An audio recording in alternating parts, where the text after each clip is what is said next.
Channel of Vadodara.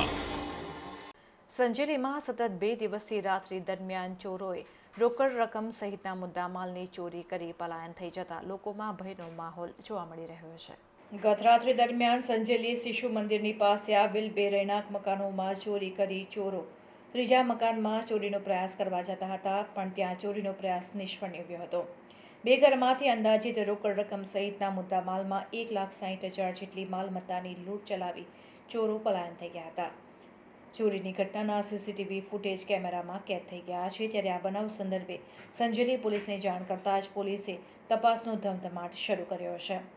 Sanjeli police દ્વારા પણ સતત પેટ્રોલિંગ કરી સમગ્ર તાલુકામાં નાઇટ પેટ્રોલિંગમાં જવાનોની દેખરેખ સાથે પેટ્રોલિંગ સતત ચાલુ છે, છતાં ચોરીની ઘટનાઓનો દોર શરૂ છે।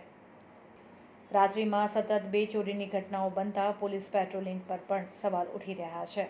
ત્યારે આ ઘટનાને લઈને લોકોમાં પણ ભયનો માહોલ જોવા મળી રહ્યો છે।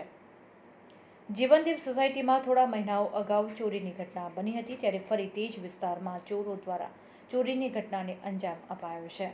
ત્યારે વહેલી તકે આ ચોરીની ઘટનાને અંજામ આપનારા ચોર લૂંટારુઓને ઝડપી પાડવામાં આવે તેમજ સખતમાં સખત કાર્યવાહી કરવામાં આવે તેવી જ લોક માંગ ઉઠી છે।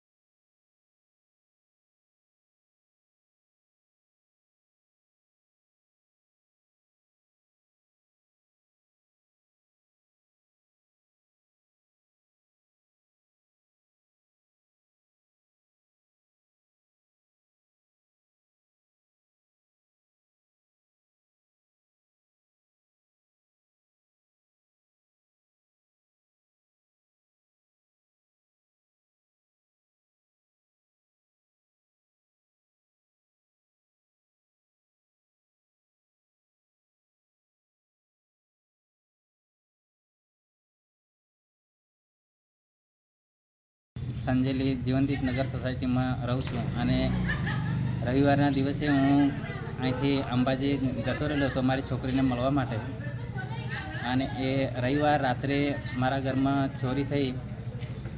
એમાં દરવાજાના 3 લોક તોડી નાખ્યા અને અંદર બધું સામાન વેરવિખેર કરી નાખ્યું, અને એનાથી પહેલાં બી મારા ઘરમાં ચોરી થઈ હતી। એ નુકસાન થયું એનું કોઈ આજ સુધી કશું છે નથી, અને પાછી ફરી વાર આ ચોરી થઈ છે।